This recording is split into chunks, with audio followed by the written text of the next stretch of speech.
Ngomong saham, saham, saham, saham, jangan saham. Petren lurusin. Emang kita lagi ngurusin apa? Emang kita ngurusin saham itu, emang ngurusin apa? Emang kita ngurusin kemudian masuk perusahaan sana, perusahaan ini, menyebut itu. Emang buat siapa? Yang saya lakukan buat Petren.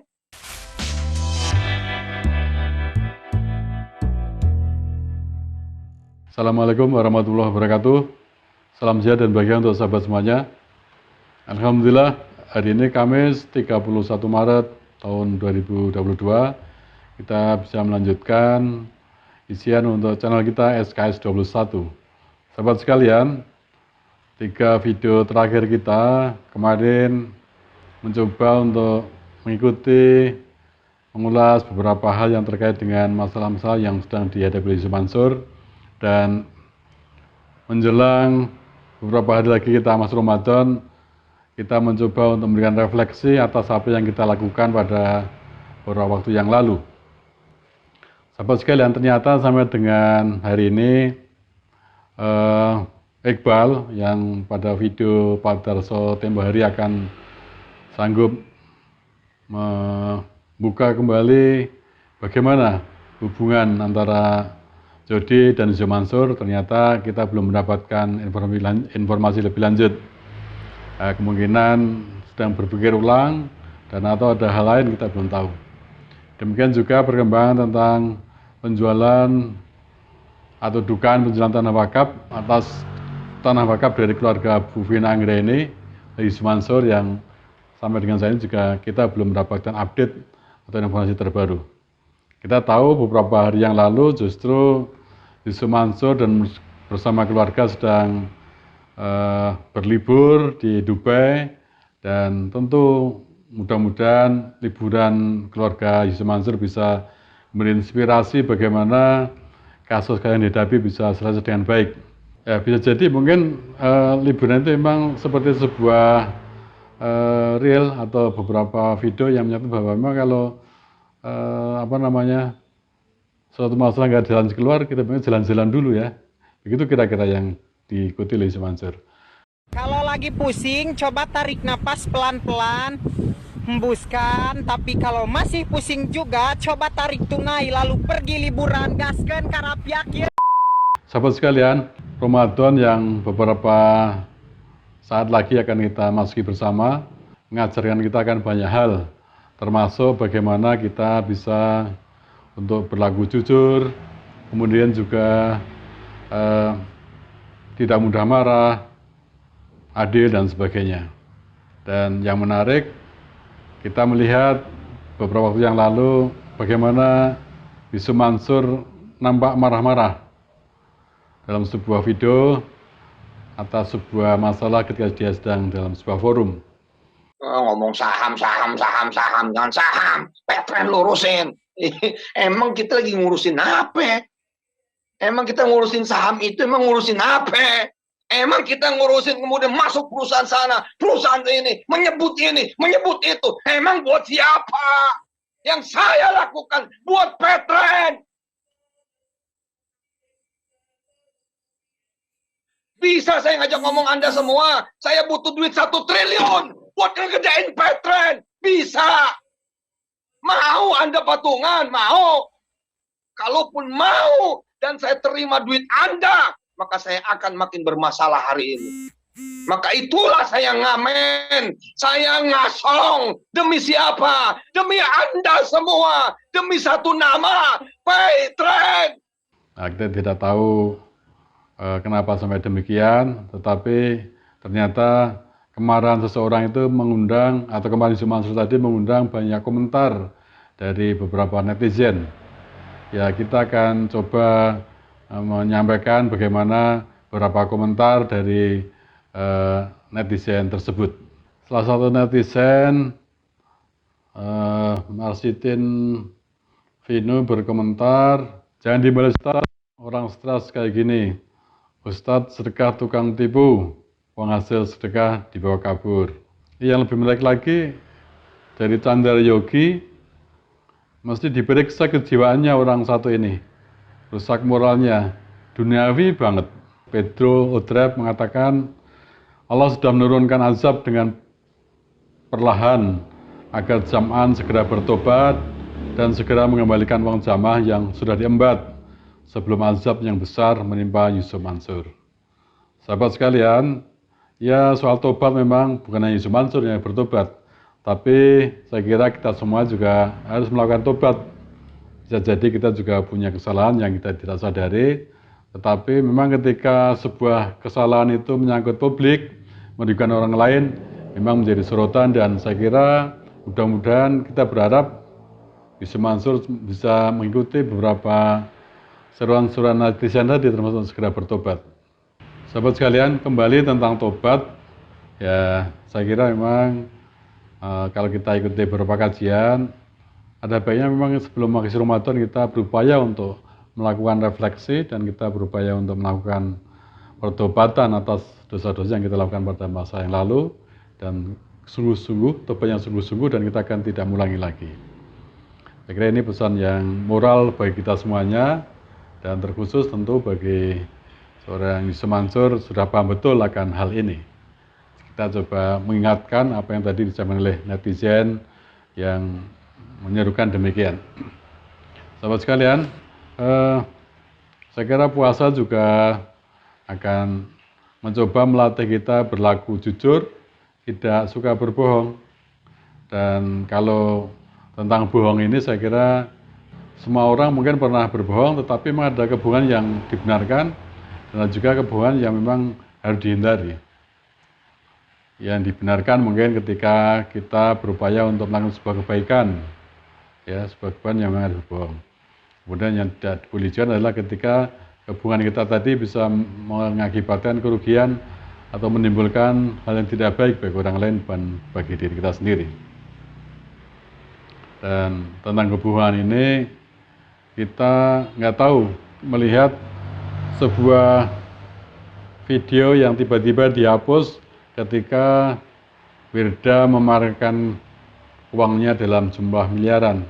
Adalah sebuah link yang saya pernah lihat bagaimana dulu Putri Yusuf Mansur tadi memamerkan uang ratusan ribu yang jumlah banyak, dan dengan riang gembiranya seakan dia bermandikan uang dari hasil keringat sendiri.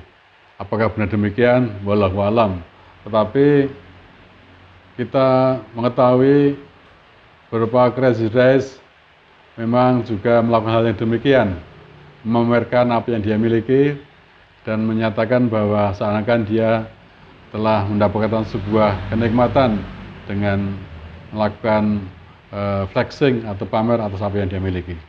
Apakah menunjukkan kesuksesan yang berlebihan, memamerkan apa yang kita miliki itu dibenarkan? Ya tinggal dari mana. Tetapi ketika kita tidak atau kemudian tidak peka terhadap situasi sosial atau tidak peduli dengan kesulitan yang dihadapi oleh masyarakat banyak, maka hal yang demikian tentu tidak menjadi suatu yang patut untuk dilakukan. Apalagi misalnya sampai berupaya untuk menunjukkan hal yang berlebihan. Bagaimana misalnya seorang gadis yang belum berusia 25 tahun sudah mendapatkan penghasilan miliaran, dan ketika ditanya berapa karyawannya, usaha apa saja, dia menunjukkan sebuah keraguan-keraguan, tetapi di depan publik seakan dia masih percaya diri begitu pada dirinya. Nah kalau boleh tahu ya, ini tapi boleh dikasih tahu atau enggak? Ya. Ini kan karena umur 19 tahun gitu, udah sesukses ini, udah 4 bisnis dan lain-lain. Kalau boleh tahu aja ya, maksudnya entah dari bisnis yang mana gitu. Kamu bisa dapat berapa sebulan untuk omset? omset lah ya. Maksudnya ini perkiraan aja, orang kan biar ada motivasi gitu. Perkiraan ya, tergantung sih dari masing-masing kan ada. Paling gedenya pernah berapa gitu? Paling gede. Ini nggak apa-apa nih diomongin. Nggak apa-apa, buka aja. Kan jadi kan motivation ya gitu loh, it's okay. Ya 3 kali ya. 3 3M 3M dalam bulan. Gila. 3 miliar dalam waktu 1 bulan. Padahal Wirda seorang perempuan, anak 19 tahun, baru selesai SMA, sekarang bisa mencapai omset segitu besar. Karyawan sekarang ada berapa? Karyawan ada banyak. banyak. Banyak, maksudnya Iya. puluhan? Puluhan ya? Puluhan. 30. Tentu hal demikian memprihatinkan kita semuanya. Dan mudah-mudahan refleksi memasuki bulan Ramadan ini bisa menjadi pengingat bahwa hal demikian tidak baik untuk dilakukan. Sahabat sekalian, selain tidak baik untuk berbohong, kemudian juga kita harus ingat bahwa tentu kita harus melakukan juga usaha-usaha yang halal, yang dibenarkan oleh agama. Dengan demikian, setiap usaha kita, bentuk-bentuk usaha kita juga tentu memperhatikan tentang halal dan haram. Sehingga akan sangat aneh apabila seorang yang katanya sebagai yang belajar agama, putra keluarga yang paham agama ternyata justru mencoba untuk menerjang atau melanggar beberapa hal yang tidak dibenarkan dalam sebuah hukum agama. Ya, kalau ada konon ada seorang putri yang bermain kripto, nah akhirnya juga menimbulkan sebuah jadi bahan sindiran oleh masyarakat, dan itulah memang yang memang harus kita perhatikan. Kita harus selalu berhati-hati. Anak seorang tokoh agama bikin koin kripto. Aduh. Maksud gue gini ya, kan bapak lu tokoh agama nih ya. Terus kan koin kripto itu fatwa MUI adalah haram. MUI udah bilang itu haram. Bapaknya tokoh agama masih bikin. Terus kata gue, dia dengerin siapa ya? Ya udahlah, orang kan cara nyari rezeki beda-beda. Sahabat sekalian, refleksi untuk memasuki Ramadan tahun ini memang perlu kita lakukan, dan tentu kita juga berupaya jujur pada diri kita bahwa apapun yang kita sampaikan terkait dengan yang sekarang menjadi Mansur, tidak ada sesuatu yang berupaya untuk menjatuhkan atau juga memfitnah, tidak, tetapi kita ingin memberikan sebuah edukasi bagi diri kita dan juga di publik juga, bagaimana sebuah kehati-hatian memang selalu harus kita lakukan, kemudian juga beberapa nilai-nilai kebaikan yang harus kita selalu junjung tinggi. Termasuk di sini adalah bagaimana mengajarkan pada kita untuk tidak mudah terbujuk rayu ketika kita ingin mendapatkan sesuatu secara instan.